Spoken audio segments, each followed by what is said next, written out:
Hello everyone, welcome to the explore the fine tuning universe.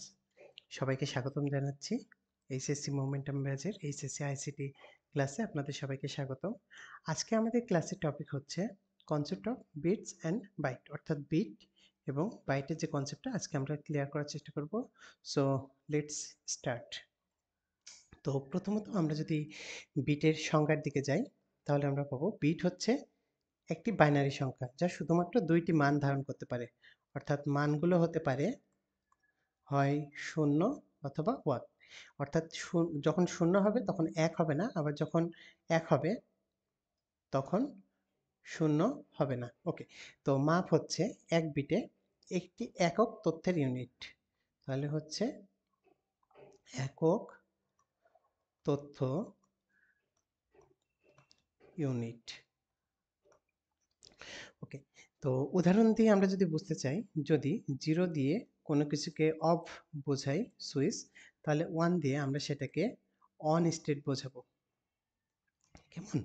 ওকে, তো আমাদের এটা প্রয়োগের যে ব্যাপারটা সেটা হচ্ছে ডেটা স্টোরেজ, ডেটা স্টোর ও তথ্য প্রেরণের জন্য আমরা বিটটা ইউজ করে থাকি।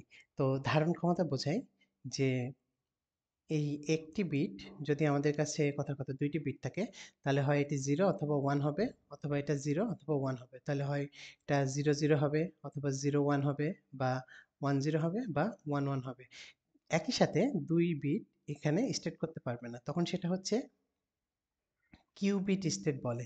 যখন 0 এবং 1 পাশাপাশি থাকে সেটা হচ্ছে কোয়ান্টাম মেকানিক্স ইউজ করা হয়, আমরা সেদিকে যাব না। তো বিটের ধারণ ক্ষমতা হয় দুইটি স্টেটের মধ্যে যে কোনো একটা স্টেটকে হয় 0 স্টেট অথবা 1 স্টেট, এরা একই সাথে থাকতে পারবে না, হয় 0 থাকবে অথবা 1 থাকবে।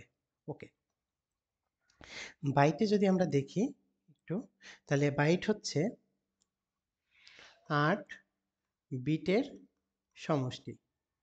ওকে, তো এতক্ষণ আমরা যদি বলি এখানে আমার কাছে 1 বাইট আছে, 1 বাইট আছে, তাহলে আমরা বলবো যে এখানে টোটাল 1 2 3 4 5 6 7 8, অর্থাৎ 8টি বিট আছে, অর্থাৎ 8 বিটের সমন্বয়ে একটি বাইট গঠিত হয়। আচ্ছা, তো আমরা যদি মাপ জানি তাহলে জানবো 1 বাইট ইজ ইকাল টু 8টি বিট। ওকে, উদাহরণ আমরা যদি দেখি যে এ অক্ষরকে আমরা এই এটাকে স্টোর করব একটা বাইটের মধ্যে, তাহলে আমার কয়টা বিট লাগবে? 8টি বিট। একটি বাইট এ সমান একটি বাইট সমান 8টি বিট। ওকে, তো আমরা যদি এটা প্রয়োগে যাই, যেমন হচ্ছে অক্ষর, চিহ্ন, সংখ্যা, এগুলোকে স্টোর করে রাখতে চাই, তখন আমাদের এই বাইটটা ইউজ করতে হয়। তো ধারণ ক্ষমতা যদি আমরা দেখি, এক টোটাল আমরা একটি বাইটে 2 টু দি পাওয়ার 8, সুতরাং 256টা অভিন্ন মান বা ভিন্ন মান আমরা স্টোর করে রাখতে পারি। তাহলে 0 থেকে 255 এই আকারে আমরা বাইটটাকে প্রকাশ করতে পারি। তো আমরা চলুন বিটের কিছু ব্যবহার দেখে নিই। তো বিট হলো কম্পিউটারে ডেটার মৌলিক একক, অর্থাৎ বিট দিয়ে আমরা কোনো একটা ডেটার মৌলিক একটা রিপ্রেজেন্ট করতে পারি। তো বিটটা হচ্ছে বাইনারি সংখ্যা 0 অথবা 1 সংখ্যাসূচক ডেটা অক্ষর বা চিহ্নের মতো এনকোড, অর্থাৎ অক্ষর, চিহ্ন বা সংখ্যাকে এনকোড এনকোড করে থাকে। ওকে, আচ্ছা, ডিজিটাল যোগাযোগে আমরা হচ্ছে তথ্য প্রেরণে আমরা এই বিটের ব্যবহার করে থাকি। যেমন ইন্টারনেট বা টেলিকমিউনিকেশনে ডেটা বিট স্ট্রিম, আমরা হচ্ছে ডেটা বিট স্ট্রিম আকারে এটা প্রেরণ করা হয়। প্রেরণ করা হয়ে থাকে। ওকে, তো লজিক অপারেশন হচ্ছে যে বিট লজিক সার্কিটে একটা গুরুত্বপূর্ণ ভূমিকা পালন করে এবং সিদ্ধান্ত গ্রহণ করে এবং যত লজিক, যদি মৌলিক লজিক গেটগুলো বলি আমি, অ্যান্ড, অর, নট, এগুলো বিটের উপর ভিত্তি করে বানানো হয়ে থাকে, বিটের উপর ভিত্তি করে প্রয়োগ করা হয়ে থাকে। ওকে, এবং এর মাধ্যমে সে কম্পিটিশন সম্পন্ন করে। এবং ইমেজে যদি আমরা দেখি যে ইমেজ ও তথ্যর জন্য বিটের ক্রম আকারে এনকোড করা হয়, এনকোড করা হয়ে থাকে। যেমন যদি আমরা ধরি যে একটি গ্রে স্কেলের ছবির প্রতিটা পিক্সেলের জন্য 8 বিট ব্যবহার করা হয় এবং তার উজ্জ্বলতার মান আমরা 0 থেকে 255 পর্যন্ত উপস্থাপন করা হয় আমাদের এই বিটের মাধ্যমে। ওকে, ডাটা সুরক্ষার জন্য আমাদের বিট এনক্রিপশনের প্রয়োজন হয়, অর্থাৎ এনক্রিপশন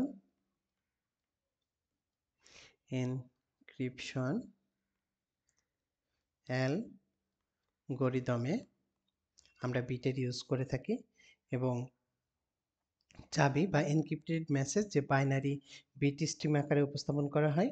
তো আমরা যে ডিজিটাল যোগাযোগ বা আমরা যে ট্রানজেকশনগুলো করে থাকি অনলাইনে বিভিন্ন প্ল্যাটফর্মে, সেগুলো হচ্ছে চাবি ও এনক্রিপ্টেড মেসেজ, সেগুলো হচ্ছে বাইনারিতে আমাদের এই বিট আকারে রিপ্রেজেন্টেশন করে সেটা প্রয়োগ করে থাকি আমরা। আচ্ছা, আমরা এখন দেখব বাইটের ব্যবহার।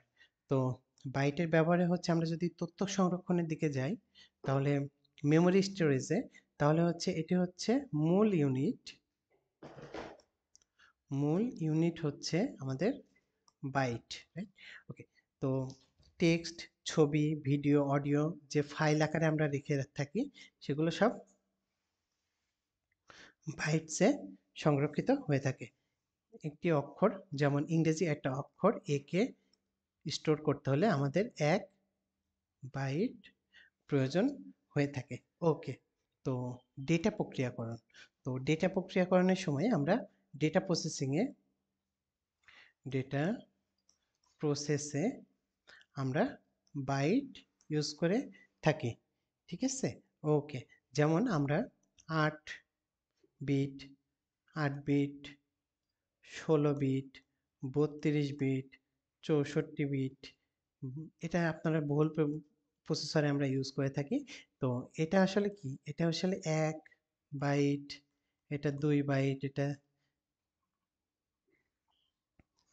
এটা হচ্ছে 4 বাইট, এটা হচ্ছে 8 বাইট। তো এইভাবে আমাদের ডেটা প্রক্রিয়াকরণের জন্য আমরা বাইটের ইউজ করে থাকি। ওকে, তো ইমেজ এবং ভিডিও ফাইল এনকোডিং এর ক্ষেত্রে আমরা যে পিক্সেলের রং ইউজ করে থাকি, তো প্রত্যেকটা ফ্রেমে যে পিক্সেলের রংগুলো থাকে, অর্থাৎ পিক্সেলে রং থাকে, সেটা মূলত বাইটস আকারেই থেকে থাকে। ওকে, তো আমরা যে RGB যে ইমেজ, সেটাতে আমরা যদি পিক্সেলের রঙে আমরা হচ্ছে 3টা বাইট ইউজ করে থাকি, তাহলে প্রত্যেকটা রঙের জন্য 1 বাইট, 1 1 1। এটা হচ্ছে রেডের জন্য, এটা হচ্ছে ব্লু এর জন্য, আর এটা হচ্ছে গ্রিনের জন্য, রাইট? তো ওকে, তো নেক্সট আমাদের যে এই জিনিসটা আছে সেটা হচ্ছে মেমোরি অ্যাড্রেসিং। ওকে, তো কম্পিউটারের মেমোরি অ্যাড্রেসিং এর জন্য প্রত্যেকটি অবস্থানকে, মেমোরির যে অবস্থান, সেটাকে আমরা বাইট দ্বারা প্রকাশ করে থাকি। ওকে, তো মেমোরি ম্যানেজমেন্ট ও ডেটা অ্যাক্সেস, মেমোরি ম্যানেজমেন্ট ও ডেটা অ্যাক্সেস, এগুলোর জন্য আমাদের বাইটকে ইউনিট হিসেবে ধরলে আমাদের যে কার্যক্রম সেটা হচ্ছে সহজতর হয়। ওকে, আর নেক্সট যে টপিকটা সেটা হচ্ছে ডেটা ট্রান্সফার। তো ডেটা ট্রান্সফারে আমরা দেখবেন যে নেটওয়ার্ক থেকে আমাদের ডিভাইস, এটার মধ্যে এটা আমাদের ডাটা স্থানান্তরের সময় বাইট ব্যবহার করা হয়। তো ইন্টারনেটের ব্যান্ডউইথ বা ডাউনলোড স্পিড সাধারণত kilobyte per second, megabyte per second এই আকারে আমরা পরিমাপ করে থাকি। ওকে, তো বিট এবং বাইটের মধ্যে আসলে সম্পর্কটা কেমন আমরা সেটা যদি একটু দেখার চেষ্টা করি, তাহলে আমরা জানি 1 বাইট সমান হচ্ছে আমাদের 8টি বিট। অর্থাৎ যদি আমাদের কাছে একটা বাইটের ঘর থাকে, ওটার সমতুল্য আমরা পাবো হচ্ছে 3, 4, 5, 6, 7, 8। তো আটটা বিটের আমরা ঘর পাচ্ছি। ওকে, তো যদি আমাদেরকে বলা হয় যে 80 MBPS বা মেগা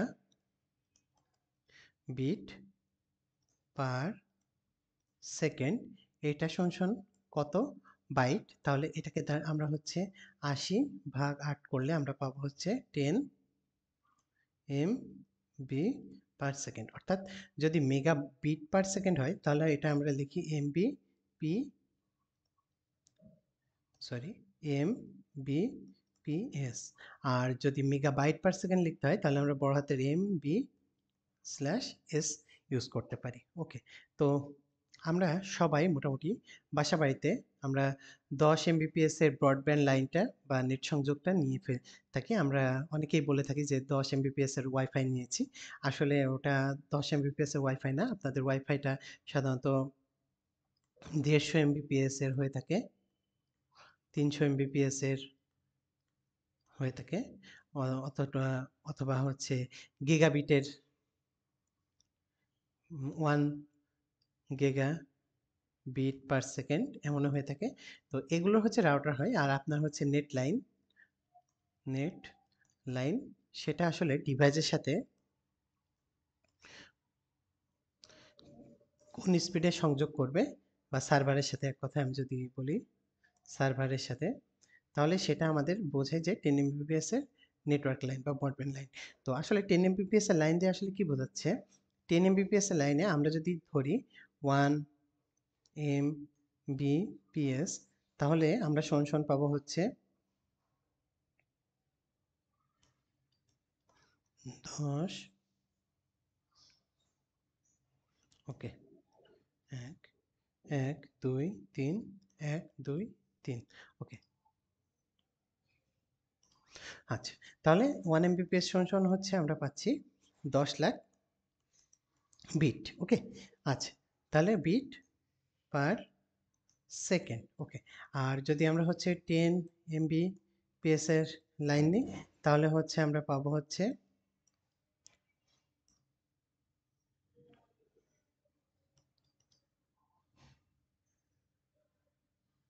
2 1 2 3 বিট পার সেকেন্ড। ওকে, এখন আমরা এই 10 MBPS এর লাইনকে যদি আমরা 8 দিয়ে ভাগ করি, 10 MBPS ভাগ 8, তাহলে আমরা পাবো হচ্ছে 1.25।